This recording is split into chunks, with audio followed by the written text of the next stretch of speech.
अगर आपको एक सॉफ्टवेयर टेस्टर बनना है, जनरली पहले देखते हैं कि इस फील्ड में कौन कौन लोग आ सकते हैं।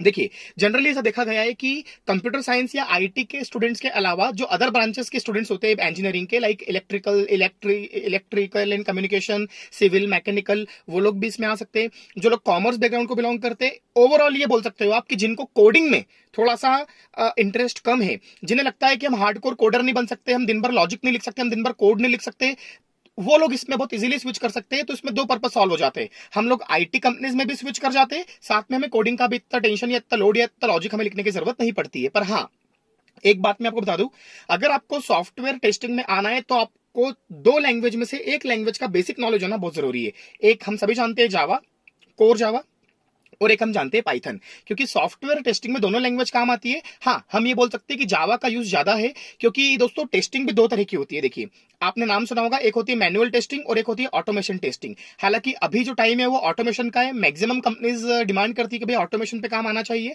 तो अगर हम लोग ऑटोमेशन टेस्टिंग पे जाते हैं, तो ऑटोमेशन टेस्टिंग का एक टूल होता है जिसको हम लोग कहते हैं सिलेनियम। आप लोग इसको सर्च करिएगा, सिलेनियम। तो दोस्तों, अगर आपको सिलेनियम पे जाना है तो आपको कोर जावा का नॉलेज होना जरूरी है। बेसिक बेसिक मतलब लूप्स का नॉलेज होना चाहिए, इफ एल्स का नॉलेज होना चाहिए, थोड़ा बहुत एरे का नॉलेज होना चाहिए, स्ट्रिंग्स का नॉलेज होना चाहिए।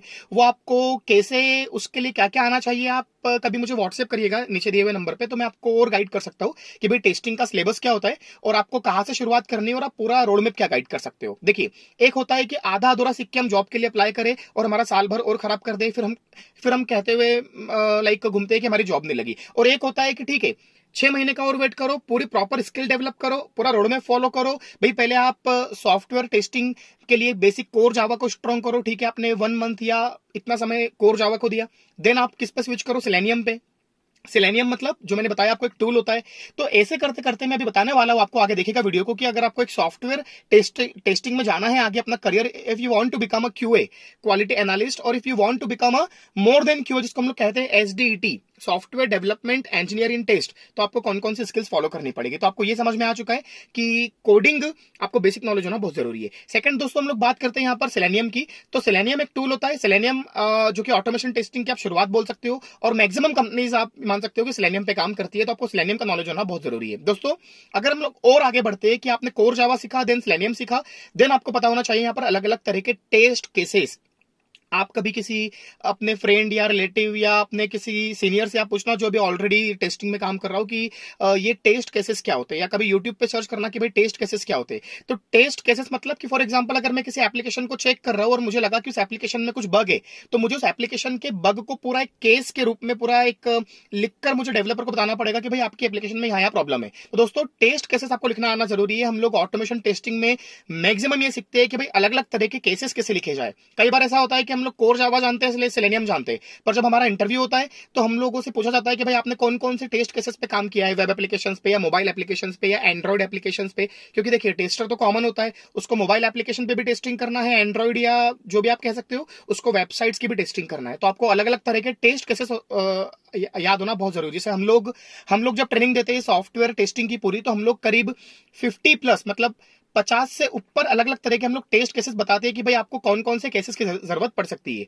तो दोस्तों, थर्ड नंबर पे मैंने आपको बताया कि आपको क्या आना चाहिए, अलग अलग तरह के टेस्ट केसेस। दोस्तों, अब यहां पर आपको एक नई चीज मैं बताने वाला हूं कि अगर आज एक सॉफ्टवेयर टेस्टर आपकी इतने में जॉब लग जाती है आराम से इनिशियली, पर अगर आपको लगता है कि मुझे और करियर में आगे जाना है, इसी फील्ड में और आगे जाना है, तो आपने नाम सुना होगा डेवऑप्स। दोस्तों, डेवऑप्स डेवऑप्स क्या होता है, इसके ऊपर मैं एक सेपरेट वीडियो बनाऊंगा और आपको उसका वीडियो में शेयर करूंगा यूट्यूब पे। पर जनरल में आपको बताना चाहता हूं कि जैसे आज एक डेवलपर है, ओके, और एक टेस्टर है, ओके। कई बार क्या होता है, बड़ी ऑर्गेनाइजेशंस में, बड़ी कंपनीज में, डेवलपर ने कोड लिखा और डिप्लॉय किया, मतलब सर्वर पे उसको या गिट पे उसको पुश किया। डिप्लॉय नहीं किया मतलब फाइनल अभी लाइव नहीं किया यूजर के लिए, उसको पुश किया।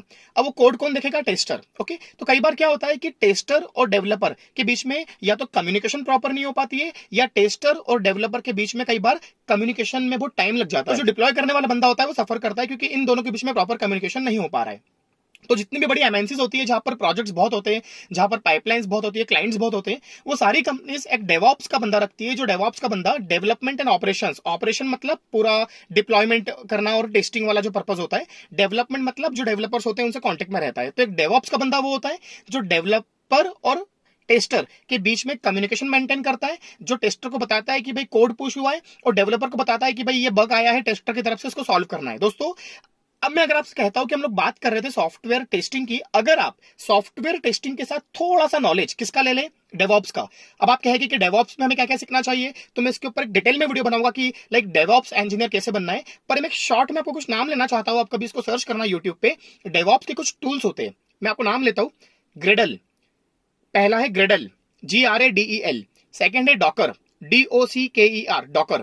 थर्ड है Kubernetes. Okay, Gradle, Docker, Kubernetes. दोस्तों ये कुछ टूल्स होते हैं सर्वर डिप्लॉयमेंट के, डेवॉप्स के, जिनको अगर आप सीख लेते हो तो आप अकेले सॉफ्टवेयर टेस्टर नहीं कहलाते हो, आप कहलाते हो SDET इंजीनियर। SDET इंजीनियर मतलब जिसको टेस्टिंग का भी नॉलेज है, सर्वर डिप्लॉयमेंट का भी नॉलेज है, और साथ में वो थोड़ा बहुत डेवलपमेंट का भी नॉलेज रखने लगता है। तो दोस्तों इस वीडियो में आपको ये समझ में आ चुका होगा कि एक सॉफ्टवेयर टेस्टर का करियर कैसा होता है, how to become a software tester. इसमें आपको क्या क्या रोड में फॉलो करना पड़ता है, कौन कौन सी स्किल्स फॉलो करनी पड़ती है, थोड़ा बहुत नॉलेज आपको कोर जावा का इसमें होना जरूरी है। सिलेनियम की मैंने आपको बताया, कुछ डेवॉप्स के टूल्स के बारे में बताया।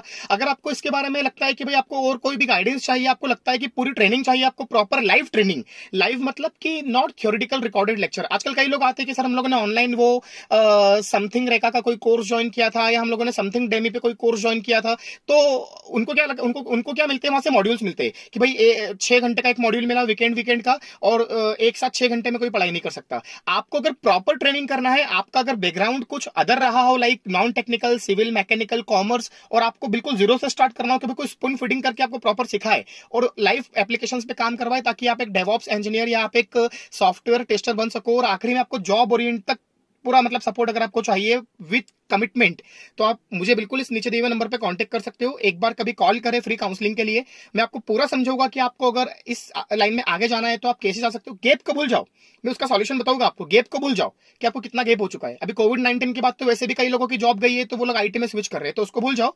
बस आप लोग पॉजिटिविटी रखें अपने अंदर। गारंटी से बोल सकता हूं मैं आपको, अगर आपने थोड़ी सी तैयारी अच्छे से कर ली, तो 6 से 7 महीने के अंदर अंदर आप इजीली किसी भी कंपनी में इनिशियल पैकेज 3 to 5 लाख के बीच में आप प्लेस्ड हो सकते हो। आज के लिए इतना ही। Thank you so much.